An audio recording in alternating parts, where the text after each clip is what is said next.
Suppose you are a third year student at SRCC. So most of the third years would join me in the mindset that this is the time, where we have a lot of options. We can opt for placements, or we can do higher studies, or we can pursue CA, etc., etc. But at times it happens that our vision or our goal about life is different from that of our parents. Have you ever come across a situation where your goals are not in line with your parents? And is Sure. it okay to, kind of go against them? See, they had goals and goals, I had none, so I never came across such a thing.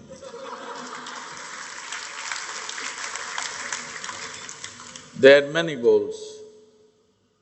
So, my father, being a physician, is a very good man, and academically, all his life he's been at the top.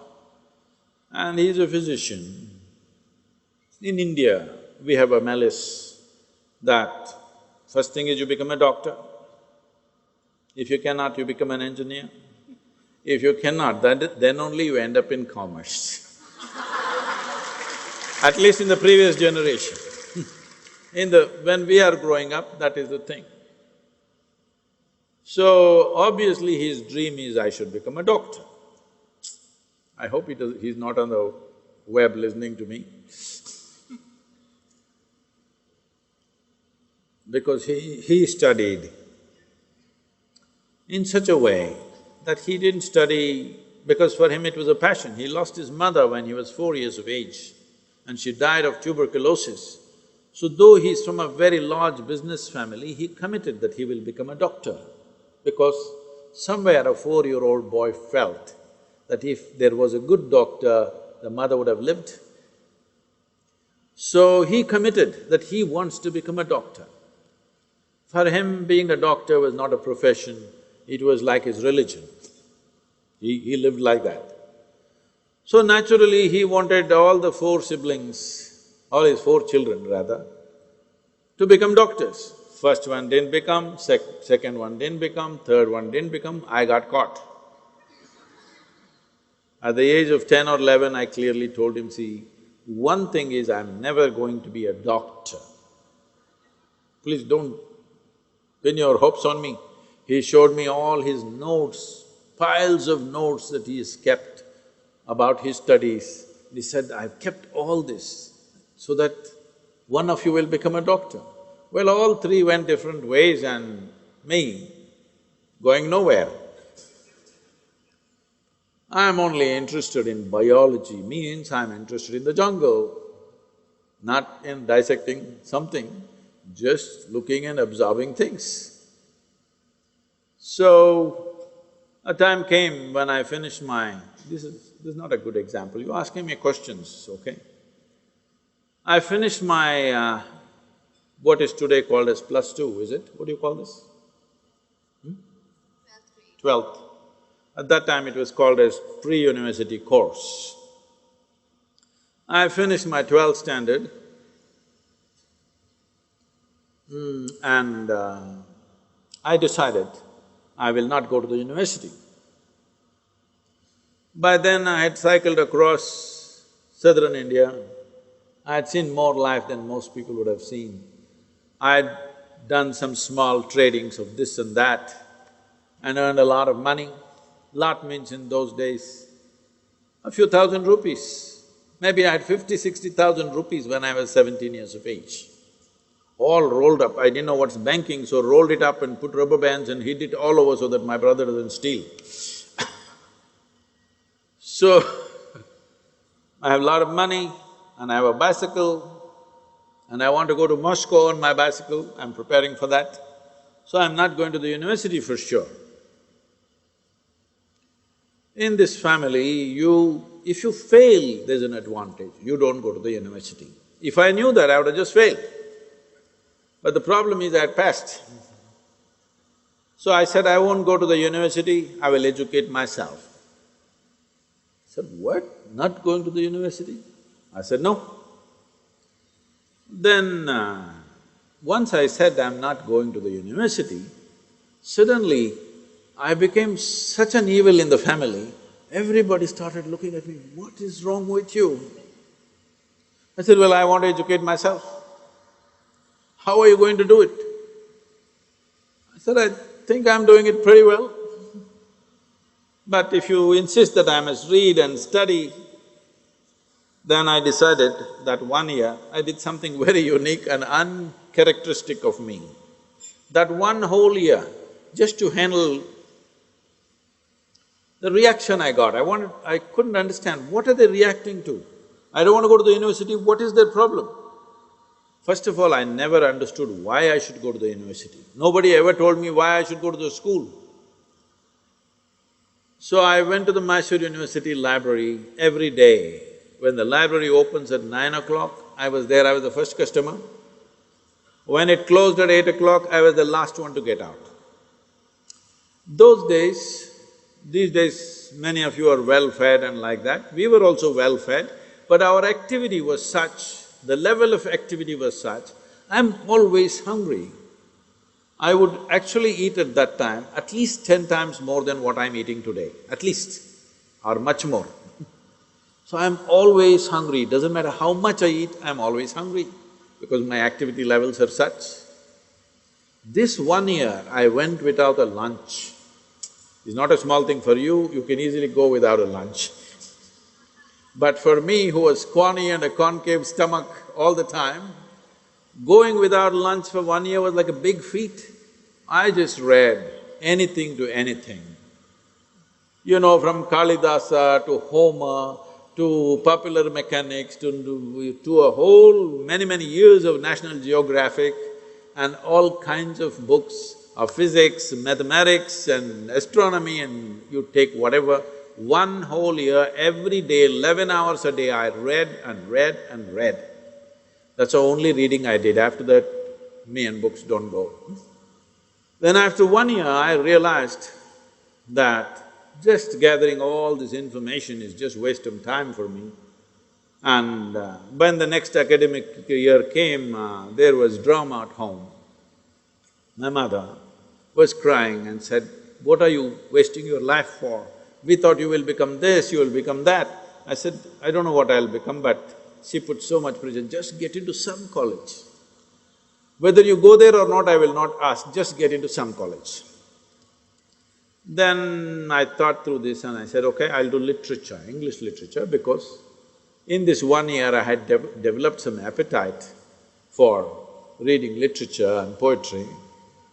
And I myself was writing many poems about just about anything.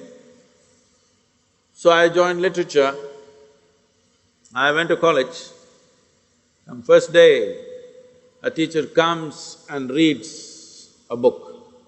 Everybody is writing down, karra karra, these days it doesn't make noise, those days fountain pens, karra karra karra karra, 50 people are writing karra karra. I don't like this. I said, see, I just looked into the teacher's book, then I saw it is a handwritten book, that it's her notes. I said, ma'am, if you give that book to me, I'll make photocopies of this and give it to everybody. You don't have to come, we don't have to come.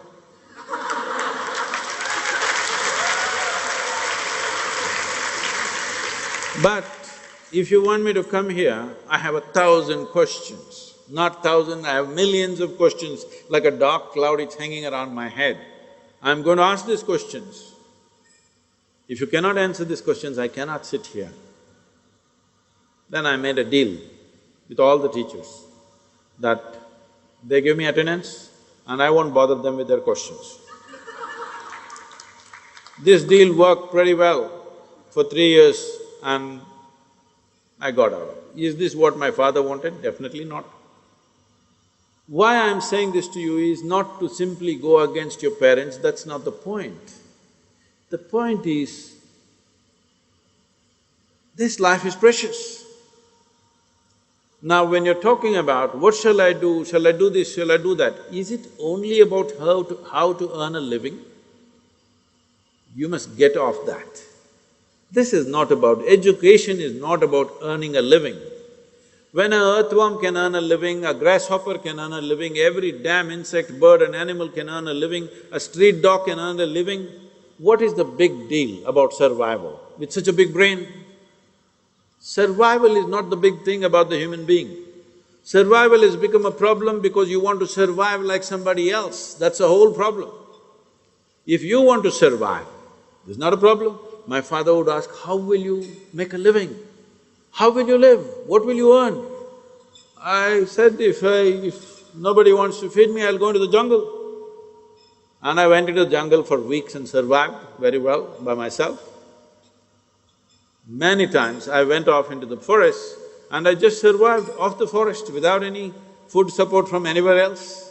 So survival is not the issue. What are we going to do with this life?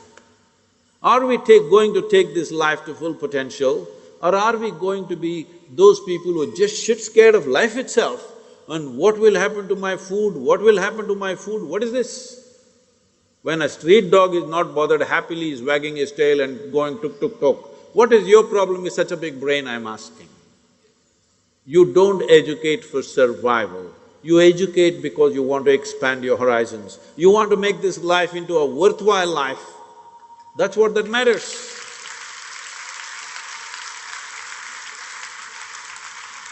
So will it be in conflict with many people? Of course it will be, because they think you won't make it. I must tell you this now that you asked this question. This was almost 34 years ago. There was a person who was like a godfather to my wife at that time. She was still working in a bank. I was living on my motorcycle, traveling all over the place. I would teach here and there once in 3-4 months, but rest of the time I'm just riding, simply riding across the country for no purpose. So one day I came to Bangalore and I went to their home because of the entire night I've been riding. I went to their home and I wanted to shower and have some food and then go pick up my wife from the bank. Then I showered and ate well, and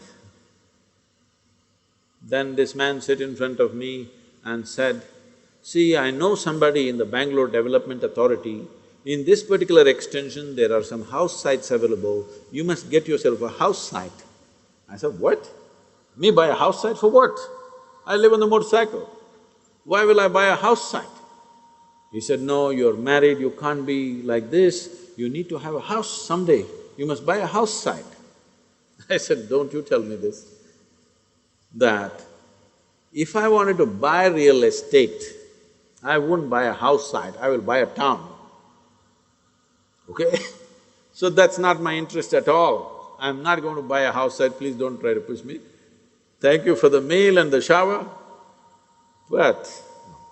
Then he looked at me hopelessly and asked, how long will you go on like this? I said, as long as my marbles roll, that's about it. That's how long everybody goes about in their life.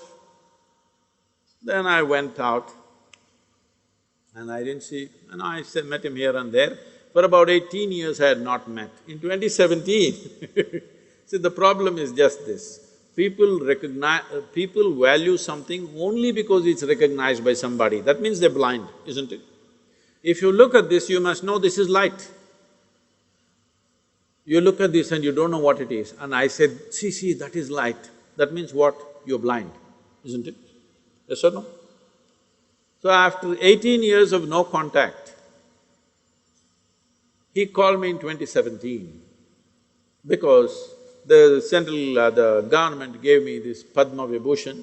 He called me and he said, I never thought your marbles will roll this far. Okay. So unfortunately, a whole lot of people can see light only when you say it is light, otherwise they can't see it. Don't go by such people, whoever they may be, doesn't matter who they